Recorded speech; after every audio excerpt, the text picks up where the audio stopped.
শীতল বাতাসে দেখেছি তোমার মেঘ মিলনে চেরা করোনা মন চাই তোমার। সকালের যে ওয়েদার আসলে গান আপনি আপনি মুখ দিয়ে বের হয়ে যায়। আজকে আমাদের গন্তব্য হচ্ছে কুয়াকাটা। সেই ভোর 5:30টায় বের হওয়ার কথা, কিন্তু বৃষ্টির কারণে বাসা থেকে বের হতে হতে প্রায় 8টা 8:30 বেজে গেছে। আমার সাথে আরও একজন বাইকার আছেন। আমি ক্যামেরা সেট আপ করার জন্য একটু স্লো করছিলাম, তো সেই কারণে উনি আমার সামনে চলে গেছেন। এখন আছি পদ্মা সেতুর উপরে। পদ্মা সেতুর থেকে আমরা নেমে ফরিদপুর ভাঙায় গিয়ে থামবো। ওইখানে সকালের নাস্তাটা সেরে নেব। বৃষ্টিজনিত কারণে বিভিন্ন জায়গায় মানে ক্যামেরা অন করতে চেয়েও করতে পারি নাই, কারণ বৃষ্টিতে আসলে ওই ভিউটা বোঝা যাবে না। তো এখন যেহেতু বৃষ্টি নাই, প্রতিটা মুহূর্ত আপনাদের সাথে শেয়ার করার চেষ্টা করব। যেই কথা সেই কাজ বলতে বলতে আবার বৃষ্টি শুরু হয়ে গেছে। জানি না কতক্ষণ হবে, কিন্তু আমাদের পথ চলা কিন্তু থামবে না। আমরা সামনের দিকে এগিয়ে যাব, ভিডিও করতে পারি আর না পারি। উদ্দেশ্য যেহেতু কুয়াকাটা যাচ্ছি, তো আপাতত ভিডিওটা বন্ধ করতে হচ্ছে। আপনাদের সাথে বেশিক্ষণ থাকতে পারছি না। আবার যখন বৃষ্টি কমবে তখন আবার আপনাদের সাথে দেখা হবে। পদ্মা সেতু পার করার পর থেকেই বৃষ্টি, সারা দিন বৃষ্টি, সারা রাত বৃষ্টি। এখন ঘড়িতে বাজে বেলা 11টা, এখন পর্যন্ত বৃষ্টি। আসার পর থেকে যে রুমে ঢুকছি আর বেরই হতে পারিনি বৃষ্টির জন্য। সম্ভবত 3 নম্বর সিগন্যাল চলতেছে, তবে প্রস্তুতি নিয়ে রেখেছি বৃষ্টিটা কমলেই আমরা কুয়াকাটার বিভিন্ন দর্শনীয় স্থান যেগুলো আছে সেই সমস্ত স্থানগুলো আমরা ঘুরে দেখব। তো এখন শুধু অপেক্ষায় আছি বৃষ্টিটা কখন কমবে। বৃষ্টিটা কমুক, তারপরে আমরা বের হচ্ছি। বাপি ভাই, ভাই গতকালকে তো আমরা আসলাম কুয়াকাটা, বৃষ্টির কারণে তো কোনো কিছু যাইতে পারবো না। হ্যাঁ, আমি কুয়াকাটার নামকরণ কিভাবে হয়েছে না হয়েছে কোনো কিছু তো জানি না। কারণ আপনি কি কিছু জানেন? রাকিব ভাই, খুব ভালো একটা প্রশ্ন করছে। এটা হচ্ছে, আমরা তো কুয়াকাটা আসার পর থেকে বৃষ্টি বৃষ্টি না পারতেছে কোথাও যাইতে, না পারতেছে কোথাও কিছু করতে। তো কুয়াকাটার যে নামকরণের বিষয়টা যেটা বললেন, কুয়াকাটা কেন কুয়াকাটা হইল, এটার যদি আসল রহস্য জানতে চান তাহলে যেখান থেকে রহস্যের উৎপত্তি সেখানে আমাদের যেতে হবে। তো বৃষ্টি তো এখন আপাতত নাই, চলেন তাহলে আমরা তাহলে কুয়াকাটার রহস্যটা খুঁজে বের করি। ঠিক আছে, তাহলে চলেন। তাহলে আর কি কথা, চলেন বলি।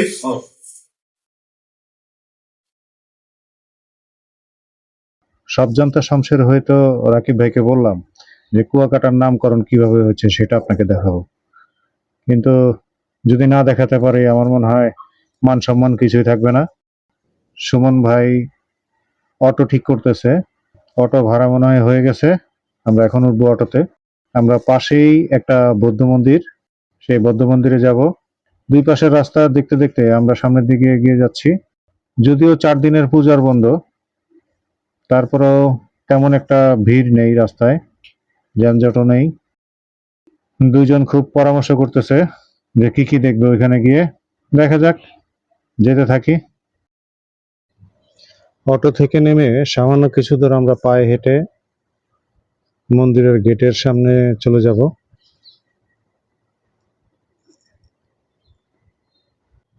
মন্দিরের প্রবেশ মুখের 2 সাইডেই বাহারি রকমের দোকান। এখানে ঝিনুকের মালা ও অন্যান্য ঝিনুক সামগ্রী, অন্যান্য জিনিসপত্র এখানে বিক্রি করা হয়। আমরা মন্দিরের গেটের ভিতরে ঢুকতেছি। এইখানে ভিতরে ঢোকার জন্য জন প্রতি 20 টাকা করে টিকিট কাটা লাগে। এই যে বাচ্চারা বসে আছে টিকিট কাটার জন্য। রাকিব ভাই মনে হয় আর অপেক্ষা করতে পারছে না, তাই টিকিট উনি আগে ভাগে কাটলেন। এখন আমরা যাব সেই কূপের কাছে। এই যে সেই কূপটি, এখানে সম্পূর্ণ জিনিসই লেখা আছে যে এটা কিভাবে খনন করা হয়েছে বা কবে খনন করা হয়েছে। কূপটার চারপাশে আমরা ঘুরে ঘুরে দেখতেছি, রাকিব ভাই সহ সুমন ভাই। সম্ভবত এই কূপের পানিটা এখন আর ব্যবহার করা হয় না, অনেক নিচু পর্যন্ত অল্প কিছু পানি জমে আছে এখানে। দর্শনার্থীদের জন্য মানে নিরাপত্তার জন্য লোহার একটা বলয় তৈরি করে এটা দেখার জন্য রাখা হয়েছে। বাস্তবে কূপ তো দেখলাম, আসলে এটার কাহিনী বা রহস্যটা কি? এই কূপের এটা আসল রহস্য হচ্ছে 1800 শতকের দিকে এই অঞ্চলে কিছু আরাকাত যখন তারা মোগল শাসন করে, তখন তাদের কাছ থেকে বিতাড়িত হয়ে কিছু আরাকান এই অঞ্চলে বসবাস, আরাকান যখন এই এলাকায় আসে, তখন নৌকা যোগে তারা এই এলাকায় কিছু সংখ্যক গোষ্ঠী এখানে বসবাস করা শুরু করে। আর এই এলাকায় তখন সুপেয় পানির বা মিঠা পানির খুব সংকট ছিল।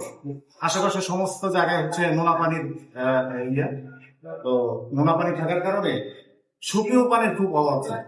তারা এই অঞ্চলে এসে বিভিন্ন জায়গায় এই ধরনের অনেকগুলো কূপ খনন করে, যে কূপ থেকে তারা প্রতিনিয়ত পানি পান। এই টাইপের অনেক কূপ যখন এই এলাকায় মানে খনন করা শুরু করে, সেই কূপ থেকে এই আজকের যে বর্তমান কুয়াকাটা, এই কুয়াকাটার নামকরণ করা হয়েছে যে কূপ থেকে কুয়া, সেখান থেকে এই অঞ্চলের নাম হচ্ছে কুয়াকাটা। মূলত কুয়াকাটাকে আরেক নামে ডাকা হয়, কুয়াকাটাকে এখন সমুদ্রকন্যা হিসেবে মানে সবাই চেনে। পাশে একটা বৌদ্ধ মন্দির আছে, আমরা বৌদ্ধ মন্দিরটাও দেখবো। আর আরাকানিরা যখন এই অঞ্চলে আসে, সেই নৌকার ধ্বংসাবশেষ গত কয়েক বছর আগে প্রত্নতত্ত্ববিদ যারা আছে তারা ওইখান থেকে উদ্ধার করে এইখানে এটা সংরক্ষণ করে রাখছে। আমরা সেই নৌকাটাও চলে। রাকিব ভাই সবসময় জিজ্ঞাসু প্রকৃতির লোক, মানে সবসময় তার ভিতরে প্রশ্ন থাকেই, কখন, কেন, কিভাবে। তো রাকিব ভাইয়ের এই প্রশ্নের জবাবগুলো দিতে গিয়ে বিশাল বড় একটা লেকচার দিয়ে আসলাম। নিজেকে খুব প্রফেসর মনে হচ্ছে। এখন তাকে নিয়ে যাচ্ছি বৌদ্ধবিহারের সেই মেইন জায়গাটাতে। এই যে প্রবেশ পথেই দেখতে পাচ্ছেন আশেপাশে গাছগাছালি, খুব শান্ত একটা নীরব পরিবেশ। এটা হচ্ছে বৌদ্ধবিহারের সামনের অংশটুকু। আমরা আস্তে আস্তে ভিতরের দিকে প্রবেশ করব। তো বাইরে আবার বাতাস হচ্ছে। আমরা এখন মূল মন্দিরের ভিতরে প্রবেশ করব। প্রবেশ করার আগে ওই প্রথমে যে টিকিটটা কেটেছিলাম তার একটা অংশ এইখানে দিয়ে প্রবেশ করতে হবে। আমি আবার সামনে যিনি বসা ছিলেন তার কাছে জিজ্ঞেস করে নিলাম যে ভিতরে ভিডিও করা যাবে কিনা। তো উনি বললো যে হ্যাঁ, করা যাবে। আসলে এই সমস্ত জায়গাগুলোতে পারমিশন নিয়ে ভিডিও করতে হয়। মানে আমার ইচ্ছা হলো আমি ভিডিও করলাম, জিনিসটা এমন না। সবারই যার যার ধর্মের বিষয়গুলা একটু মাথায় রাখতে হবে। মানে আমি চাইলেই যে কোনো ধর্মের যে কোনো উপাসনালয়ে আমি ভিডিও করতে পারবো না। এটা ভিডিও করার আগে অবশ্যই অনুমতি নিয়ে নিতে হবে। খুবই শান্ত এবং নিরিবিলি পরিবেশ। দর্শনার্থীরা ভিতরে ঢুকে ঘুরে ঘুরে দেখতেছেন, আমরাও দেখতেছি। বিভিন্ন ধরনের ছবি টানানো আছে দেয়ালের চারদিকে। যদিও কাউকে জিজ্ঞেস করিনি, আমার মনে হয় তাদের ধর্মীয় রিলেটেড কোনো ছবি হবে এগুলো। এটা সম্ভবত এই মন্দিরের ঘন্টা। মন্দির ঘোরা শেষ করে আমরা এখন যাব সেই ধ্বংসাবশেষ নৌকাটির কাছে, যেখানে এটি সংরক্ষণ করা আছে। যেহেতু আমি বলেছি যে সবাইকে কুয়া এবং নৌকা দুটোটাই দেখাবো, তো সেই দায়িত্বটাও, খোঁজার দায়িত্বটাও আমার উপরে এসে পড়েছে। আমরা এখন সেই ধ্বংসাবশেষ নৌকাটির দিকে যাচ্ছি। এই দিক দিয়ে একটা গেট থাকার কথা, সেই গেটটি এখন বন্ধ আপাতত দেখা যাচ্ছে। তো অন্য কোনো জায়গা দিয়ে যাওয়ার কোনো রাস্তা আছে কিনা। ওই যে টিন শেডটা দেখা যাচ্ছে, ওই টিন শেডটার নিচেই হচ্ছে সেই ধ্বংসাবশেষ নৌকাটি। সম্ভবত এই দিক দিয়ে কোনো যাওয়ার রাস্তা নেই। না, এদিক দিয়ে তো দেখতেছি না কোথাও যাওয়ার কোনো রাস্তা আছে। তো আবার ঘুরতে ঘুরতে সেই সিঁড়ির সামনে চলে এসেছি আমরা। এই সিঁড়ি দিয়ে নেমে বাইরে দিয়ে, তারপরে হচ্ছে বাইরে দিয়ে গিয়ে ওইখানে আবার গেট আছে, ওই গেটটার ভিতর দিয়ে ঢুকতে হবে। বৃষ্টির জন্য আমরা এই বৌদ্ধ মন্দিরে আটকা পড়ে গেলাম। বলেছিলাম যে সকাল থেকেই বৃষ্টি হচ্ছে, এই যে বৃষ্টির ধরন। কিছুক্ষণ পর পরই প্রচুর বাতাসের সাথে বৃষ্টি হচ্ছে।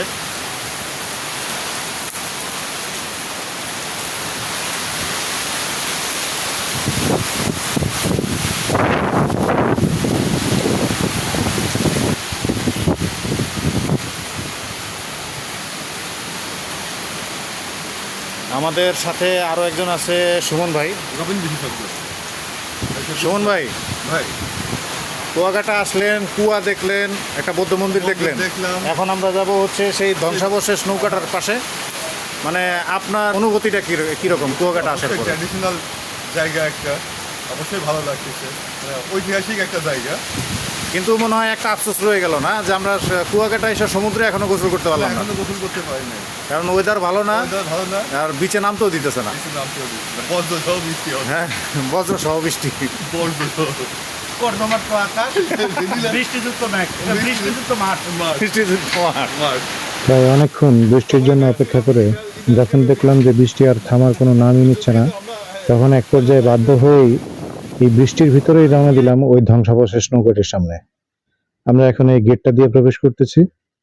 এই যে সেই নৌকাটির যেটার কথা বললাম, প্রত্নতত্ত্ববিদরা যারা এটাকে আরো কয়েক বছর আগে এই কুয়াকাটার পাড় থেকেই এইভাবেই এই ধ্বংসাবশেষ হিসেবেই উদ্ধার করেছেন। এখন নৌকাটা ঘুরে ঘুরে দেখবো আমরা। সম্ভবত আরাকানরা যখন এই দেশে আসে তখন এই টাইপের নৌকাগুলো ব্যবহার করেই তারা আসলে সমুদ্রটা পাড়ি দিয়ে এই আমাদের বাংলাদেশে তারা এই অঞ্চলটাতে বসবাস শুরু করে। সুমন ভাই দেখা যাচ্ছে মনে হয় কিছু একটা বলবে এই নৌকা সম্পর্কে। দেখি সুমন ভাইয়ের কথাটা শুনে আসি। সুমন ভাই কি বলতে চায়? আপনারা আশাহত হবেন না, এই বোটটা দেখে বোঝা যাচ্ছে যে এখন যারা লিবিয়া থেকে বোটে করে ইটালি বা ইউরোপে যাচ্ছেন তাদের এরকম একটা বোট একসময় সংরক্ষণ করা হবে। 100 বছর পরে দেখা যাবে এরকম একটা বিখ্যাত বোট এবং ওই এলাকার নামকরণ হয়েছে। আমরা যেমন এখন বলছি রাখাইনরা আসছিল তাই, তখন হবে যে বাঙালিরা আসছিল তাই এই এলাকার নাম হচ্ছে বাংলাদেশ বা লাইক দ্যাট, এরকম কিছু একটা হবে। ও আচ্ছা, তাই না? হ্যাঁ, ঠিক আছে, আপনার এই মেসেজটা আমি ভিডিওর মাধ্যমে সবাইকে জানিয়ে দিব। এইরকম একটা বোর্ড সংরক্ষণ করার দাবি জানাচ্ছি, যদিও আমি ওখানে নাই, আমি থাকলে আমিই ব্যবস্থা করতাম। ঠিক আছে।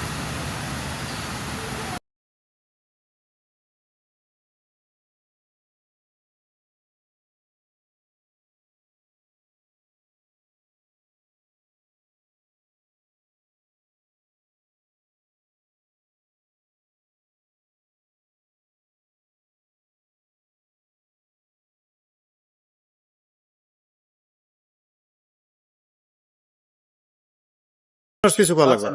আমার ডান পাশে যে নৌকাটা আপনারা দেখতে পাচ্ছেন, ধারণা করা হয় এটা 200 বছরের পুরনো একটি পালতোলা জাহাজ, যেটাতে করে 200 বছর আগে মোগলদের দ্বারা বিতাড়িত হয়ে রাখাইন গোষ্ঠীরা এই নৌকা করে কুয়াকাটার এই সমুদ্র তটে আগমন করেন। এই নৌকাটা 2012 সালে এখানকারই একটা স্থানীয় পল্লী থেকে উদ্ধার করা হয়। জাহাঙ্গীরনগর এবং বাংলাদেশের প্রত্নতাত্ত্বিক অধিদপ্তর মিলে এটা উদ্ধার কাজ করে এখানে সংরক্ষণের ব্যবস্থা করা হয়েছে। এটা লম্বায় প্রায় 72 ফুট, চওড়ায় 24 ফিট এবং উচ্চতায় প্রায় 10.5 ফিট। এই নৌকাটা আপনারা যদি দেখতে চান তাহলে কুয়াকাটা সি বিচের পাশে যে বৌদ্ধ বিহার আছে, বৌদ্ধ বিহারের সংলগ্ন জায়গায় এটা সংরক্ষণ করা আছে।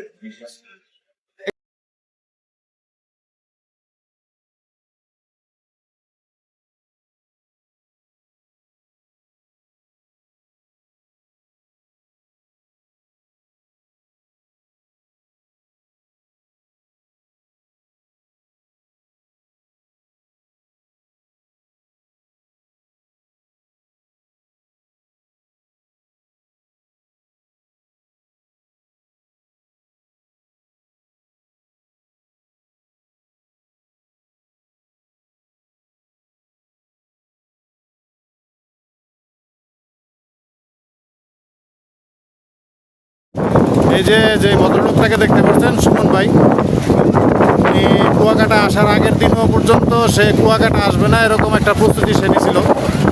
অথচ কুয়াকাটা আসার পরে ক্যামেরায় সবচাইতে বেশি ছবি তারই মনে হইতেছে। মানে ছবি পাগল একজন মানুষ, ঠিক আছে, ক্যামেরায় সবচাইতে বেশি ছবি তারই, আমাদের তেমন একটা ছবি নাই। আর এই যে রাকিব ভাই আছে, উনি তো মানে আসার খুব আসার খুবই তার ইচ্ছা, কিন্তু উনি এখানে এসে ক্যামেরাম্যান হয়ে গেছে। ঠিক আছে, সব জায়গায় আমি ক্যামেরায় নেটিভে পরিচিত। আপনি ক্যামেরা নিয়ে আসছেন। তাহলে তো ভাই আপনি এই জায়গায় একটা বিজনেস খুলতে পারেন ভাই। ঠিক আছে, ছবি তুলেই। বিজনেসের আগে হচ্ছে সেটাকে আগে আচ্ছা এক জায়গায় বসে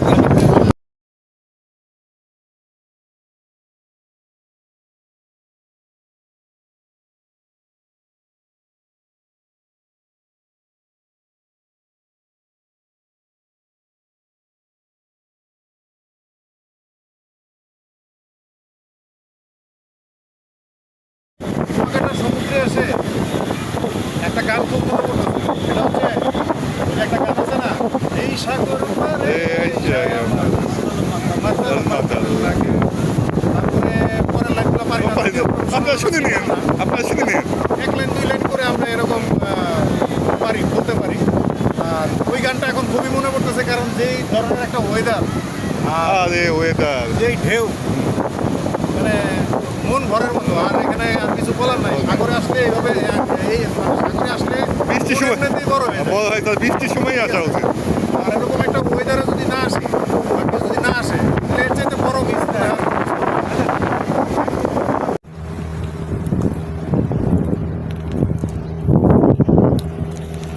অসংখ্য ঝিনুক পড়ে আছে।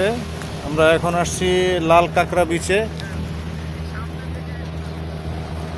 ওইখানে দেখা যাচ্ছে দূরে ওই যে ওই জায়গাগুলো আছে হচ্ছে ঝাউবন, আর ঠিক আমাদের ওই পারে হচ্ছে সুন্দরবন। ওই পারের যে অংশগুলো দেখা যাচ্ছে এগুলো হচ্ছে সব সুন্দরবনের এরিয়া।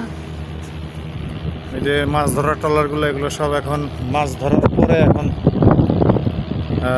তাদের গন্তব্যস্থলে চলে যাচ্ছে। অসাধারণ অসাধারণ একটা জায়গা। আসলে না আসলে এই জায়গার যে একটা ফিল, এই ফিলটা আসলে কেউ বুঝবে না। অসংখ্য ঝিনুক, মনে হচ্ছে যেন এখানে ঝিনুকের মেলা। সব সাদা সাদা হয়ে আছে। ইউরোপ আমেরিকাতে যে সমস্ত দেশে বরফ পড়ে, দেখতে ঠিক ওরকম দেখা যাচ্ছে যে বরফ পরে সব সাদা হয়ে আছে। আসলে এগুলো বরফ না, ঝিনুক। এই যে।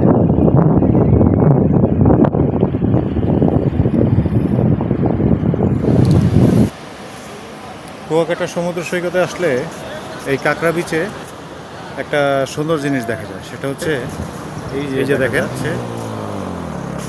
আপনার রিল্যাক্স করার জন্য দোলনা আছে। তারপরে হচ্ছে এগুলোকে আসলে কি বলে আমি জানি না, সামনে গিয়ে দেখাচ্ছি।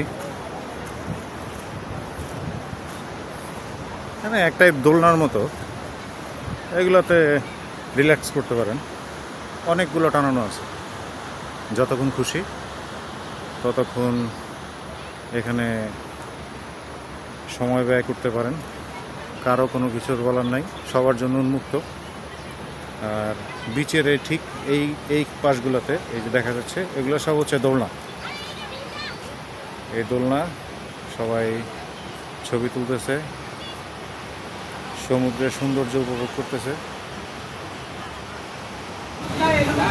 কুয়াকাটা সমুদ্র সৈকতে আসে এই লাল কাঁকড়া বিচে আসলে এরকম বিচের পাশে এরকম মাছের দোকানগুলো আছে। বিভিন্ন ধরনের মাছ, কাঁকড়া, চিংড়ি, স্কুইড, রূপচাঁদা, আরও বিভিন্ন ধরনের মাছ আছে, যা এখানে যেভাবে বলবেন সেভাবে তারা আপনাকে রেডি করে দিবে।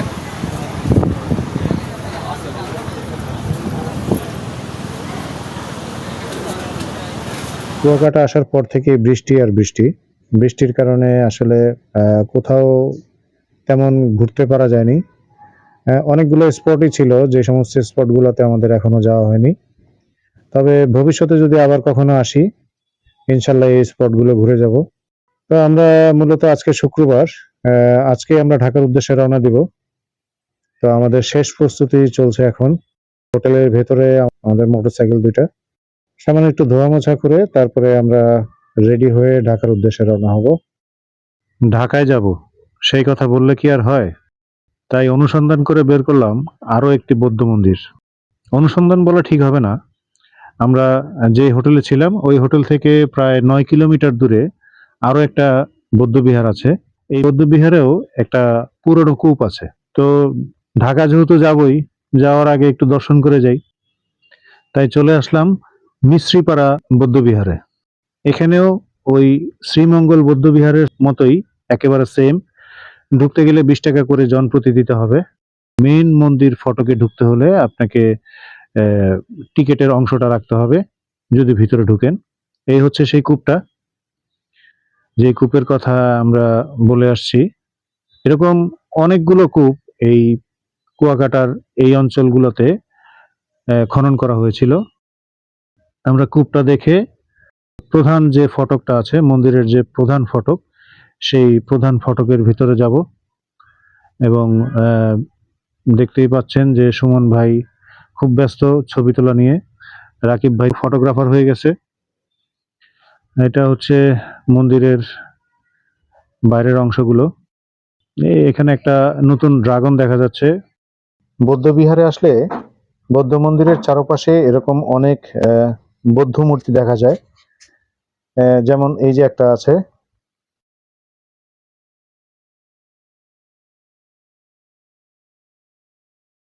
এখন আমরা আছি বৌদ্ধ মন্দিরের একেবারে ভিতরে, মানে প্রধান মন্দিরের ভিতরে। দর্শনার্থীরা কেউ ছবি তুলছেন, কেউ ঘুরে ঘুরে দেখছেন। মন্দির কমপ্লেক্সের বাইরে একটা চায়ের দোকান চোখে পড়লো, যেখানে লেখা আছে বেদনা ভরা বালুর চর, মুছে ফেলো চোখের জল। আর এই চোখের জল মুছতে মুছতেই আমরা রওনা দিলাম ঢাকার উদ্দেশ্যে। সময় বিকাল 5:30। বর্তমানে আমরা আছি ভাঙা এক্সপ্রেসওয়েতে। কুয়াকাটা থেকে 12:30টার দিকে আমরা রওনা দিয়েছি ঢাকার উদ্দেশ্যে। সারা রাস্তা বৃষ্টি এবং ভাঙাচোরার কারণে সবাই ক্লান্ত। এই যে দেখতে পাচ্ছেন রাকিব ভাই, সুমন ভাই, দুইজনই খুব ক্লান্ত। আমিও ক্লান্ত, কিন্তু চারপাশের যে সুন্দর একটা দৃশ্য, সেটা আসলে সব ক্লান্তি দূর করে দিচ্ছে।